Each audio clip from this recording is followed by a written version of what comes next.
Hello दोस्तों, आज मैं ड्रामे का सेकंड एपिसोड लेकर आई हूँ। एपिसोड के स्टार्ट में चुईसियों और सुखरियो का पास दिखाया गया है, जिसमें वो दोनों एक रेस्टोरेंट में काम कर रहे हैं और बर्तन साफ कर रहे हैं। चुईसिंग सुखरियो को कहता है कि तुमने तो कहा था कि तुम मुझे अच्छी जगह लेकर जाओगी, तो वो कहती है कि ये जगह अच्छी तो है, देखो यहाँ से खाने की कितनी अच्छी खुशबू आ रही है। चुईसिंग उससे कहता है कि तुमने अपने पार्ट टाइम की पैसे वैसे ही ज़ाया कर देनी हैं। उस पैसे सुखरियो अपनी मॉम को एक गोल्ड का ब्रूच गिफ्ट करती हैं। अगली सुबह जब सुखरियो उठती है तो उसकी मॉम नाश्ता बना रही होती हैं। वो नाश्ते के टेबल पर बैठती है तो उसकी मॉम उससे पूछती हैं कि मैं तुमसे आखिरी बात पूछ रही हूँ कि तुम सच सच बताओ, जो तुमने कल रात कहा था क्या वो सच है।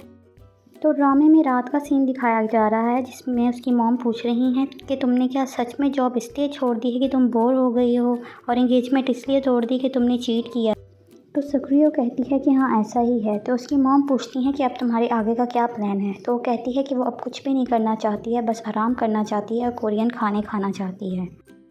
नाश्ते पर उसकी दोस्त मोअम और चुईसियोंग भी आते हैं। वहाँ उसकी दोस्त मोअम उससे पूछती है कि अब मुझे बता भी दो कि आखिर क्या वजह है, तुमने मंगनी क्यों तोड़ी है और अपनी जॉब क्यों छोड़ दी, असल वजह क्या है, तुम ऐसी तो नहीं थी। इतने में उसकी दोस्त के ऑफिस का टाइम हो जाता है और वो चली जाती है। सुखरियो वहाँ चुईसियोंग को गर्दन से पकड़ लेती है और कहती है कि तुमने कल रात मुझे धोखा दिया, मुझे मेरी मॉम के पास अकेला छोड़ के चले गए। वहाँ सुखरियो की मॉम चुईसियोंग को उससे छुड़वाती है। वो सुखरियो को कहती है कि मैंने राइस केक्स बनाए हैं, तो जाकर चुईसियोंग के ऑफिस में देकर आओ। सुखरियो चुईसियोंग के साथ उसके ऑफिस में राइस केक्स देने जाती है तो वहाँ उसके असिस्टेंट्स समझते हैं कि सुखरियो कोई क्लाइंट है।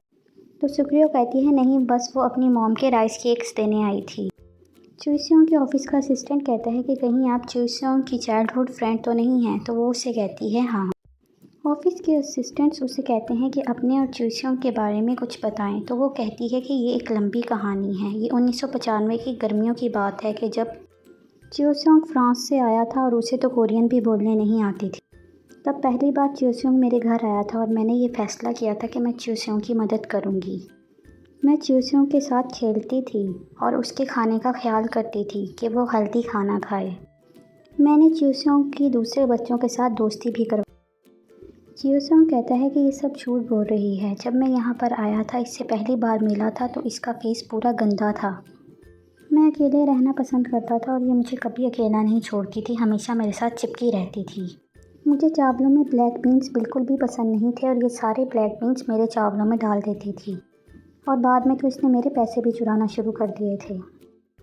चूसियोंग के ऑफिस के असिस्टेंट्स आपस में बात करते हैं कि इनकी कहानी से तो लगता है कि ये बहुत क्लोज फ्रेंड हैं। मोहल्ले में औरतें बातें कर रही होती हैं कि कैसे सुखरियो अपनी मंगनी तोड़ आई है और अपने मंगेतर से चीट किया है। उसकी मॉम तो अपनी बेटी की बड़ी तारीफ़ें करती थी। सुखरियो की मॉम अपनी फ्रेंड के पास आती है और कहती है कि औरतें कैसे उसकी पीठ के पीछे बातें कर रही हैं। तो उसकी फ्रेंड कहती है कि तुम्हें भी अपनी बेटी को बाहर नहीं मारना चाहिए था, बल्कि प्राइवेसी में उसे समझाना चाहिए था। वहाँ सुखरियो चुईसियोंग और मोम के साथ छत पर पार्टी कर रही होती है। वो चुईसियोंग से पूछती है कि तुम मुझे बताओ, तुम्हारे ऑफिस में कोई मसला चल रहा है। तो चुईसियोंग उसे कहता है नहीं, मसला तो तुम्हारे साथ चल रहा है। वो उसे कहता है कि अब तुम्हें अपनी मॉम को सब सच बता देना चाहिए। सुखरियो बस में बैठी सोच रही होती है कि कैसे उसकी कंपनी ने उसे जॉब से निकाला, और उसे जब अपने फ्यांसी की सबसे ज़्यादा ज़रूरत थी तो उसका फ्यांसी क्लब में उसकी पीठ के पीछे चीट कर रहा था। दूसरी तरफ रिपोर्टर चुईसियोंग का इंटरव्यू ले रहा होता है और उससे पूछता है कि आप पहले ही इतनी बड़ी कंपनी में काम कर रहे थे, तो आपने अपना अलग ऑफिस क्यों खोला। तो चुईसियोंग कहता है कि अब उसने काफ़ी एक्सपीरियंस हासिल कर लिया था, तो इसलिए उसने अपने अलग ऑफिस का सोचा। सुखरियो चुईसियोंग को उसकी ऑफिस की ओपनिंग सेरेमनी के लिए अनार का पौधा गिफ्ट करती है। वो कहती है कि ये पौधा तुम्हारे बिजनेस में इजाफा करेगा। तो चुईसियोंग कहता है कि ये तुम मुझे कल देना। तो वो कहती है कल वो ओपनिंग सेरेमनी में नहीं आएगी। अगले दिन सुखरियो की मॉम ने चुईसियोंग की न्यू ऑफिस की ओपनिंग सेरेमनी में जाना होता है और वो तैयार हो रही होती है और वो सुखरियो को दिया हुआ ब्रूच ढूंढ रही होती है। सुखरियो भी वो ब्रूच ढूंढना शुरू कर देती है और उसकी मॉम पैसे ही चली जाती है। ओपनिंग सेरेमनी में सब चुईसियोंग से मिलते हैं। सुखरियो की मॉम चुईसियोंग से कहती है कि वो उसकी कामयाबी पर बहुत ज़्यादा खुश है। वहाँ ओपनिंग सेरेमनी पे सुखरियो की मॉम की स्कूल की पुरानी दोस्तें भी आती हैं। वो सुखरियो की मॉम को कहती हैं कि हमने सुना है कि सुखरियो ने अपनी मंगनी तोड़ दी है। तो उसकी मॉम कहती हैं कि शादी एक नाजुक मसला है, इसमें जल्दी नहीं करनी चाहिए। वहाँ सुखरियो की मॉम की फ्रेंड्स वॉशरूम में बातें कर रही होती हैं कि वो हमेशा ही बहुत दिखावा करती है और अब तो उसकी बेटी ने मंगनी भी तोड़ दी है। सुक्रियो सेरेमनी में अपनी मॉम को ब्रूच देने आती है तो वहाँ च्यूसियोंग उसे देख लेता है और उससे कहता है यहाँ पर रुको, मैं तुम्हारे लिए कुछ खाने को लाता हूँ। तो वो उसे कहती है कि नहीं, वो सिर्फ अपनी मॉम से मिलने आई है। सुक्रियो की मॉम अपनी बेटी को वहाँ दिखती है तो घबरा जाती है और उससे पूछती है कि तुम यहाँ क्या कर रही हो। तो वो कहती है कि मॉम, ये आपका मैं ब्रूच लेने आई हूँ, ये मिल गया है। तो उसकी मॉम ब्रूच ले लेती है और उसे कहती है कि यहाँ से अब जाओ। उतने में सुक्रियो की मॉम की स्कूल की पुरानी दोस्तें वहाँ आ जाती हैं तो उसकी मॉम अपनी बेटी का उससे तारुफ करवाती है। उसकी मॉम की फ्रेंड सुक्रियो से पूछती है कि तुम तो यूएस की सबसे बड़ी कंपनी में काम कर रही थी। तो उसकी मॉम कहती है कि नहीं, अभी उसने वहाँ पर काम छोड़ दिया है, ये अब दूसरी किसी बड़ी कंपनी में अप्लाई करेगी। सुक्रियो अपनी मॉम का चेहरा देखने लग जाती है कि उसकी मॉम कितना झूठ बोल रही है। सुक्रियो घर आती है और बहुत उदास हो जाती है। वो अपनी मॉम से कहती है, मॉम आपने कितना बड़ा झूठ बोला। उसकी मॉम कहती है कि मैंने कोई झूठ नहीं बोला, तुम अभी यूएस जा रही हो, अभी मैं तुम्हारे लिए टिकट खरीदती हूँ, तुम अपना बैग पैक करो। अगर तुम खुद बैग नहीं पैक कर सकती तो मैं खुद पैक करती हूँ। वो उसका बैग उठाकर पैक करने लगती है। सुक्रियो अपनी मॉम से कहती है, मॉम आपको क्या हो गया है, मैंने कोई इतना बड़ा गुनाह भी नहीं कर दिया, मैंने बहुत मेहनत की है, क्या आप मुझे इतना भी नहीं कह सकती कि तुमने अच्छा किया, बहुत मेहनत की। तो उसकी मॉम कहती है, तुमने बहुत मेहनत की, इसीलिए मैं कह रही हूँ कि तुमने सब कुछ ज़ाया कर दिया।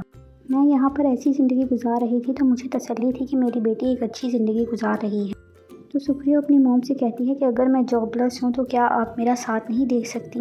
ये कहकर वो घर से चली जाती है और च्यूसियोंग उसको घर से जाते देखता है और ढूंढता ढूंढता प्लेग्राउंड में पहुँच जाता है। सुक्रियो एक झूले पर बैठी होती है। च्यूसियोंग कहता है कि तुम यहाँ पर बैठी हो। वो उसके साथ वहाँ बैठ जाता है और अचानक बारिश शुरू होने लग जाती है। तो सुक्रियो च्यूसियोंग को बचपन की कहानी बताकर हंसने लग जाती है।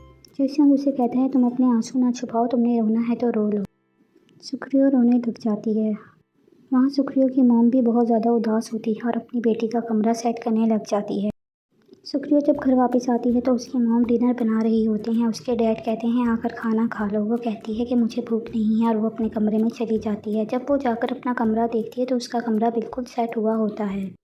सुक्रियो अपना रूम देख के बहुत हैरान रह जाती है और भागती हुई अपनी मॉम के पास जाती है कि आपने मेरा रूम सेट कर दिया। तो उसकी मॉम कहती है कि बैठ के डिनर करो, तुम्हारा रूम सेट करने में च्यूसियोंग ने मदद की है। सुक्रियो जब अपने रूम में जाकर लेटती है तो वो देखती है कि छत पे लगे हुए सितारे चमक रहे होते हैं। वो सितारे च्यूसियोंग ने लगाए होते हैं। वो च्यूसियोंग को उस टाइम कॉल करती है और पूछती है कि तुमने छत पे लगे हुए सितारों को कैसे ठीक किया। वो पर्दा हटा के देखती है तो सामने च्यूसियोंग होता है। वो उससे कहती है, तुम यहाँ क्या कर रहे हो। वो कहता है कि मैं भी यहाँ पर अब रहता हूँ। सुक्रियो ये सुन के हैरान हो जाती है। नेक्स्ट एपिसोड के लिए कमेंट करें, मेरे चैनल को सब्सक्राइब करें।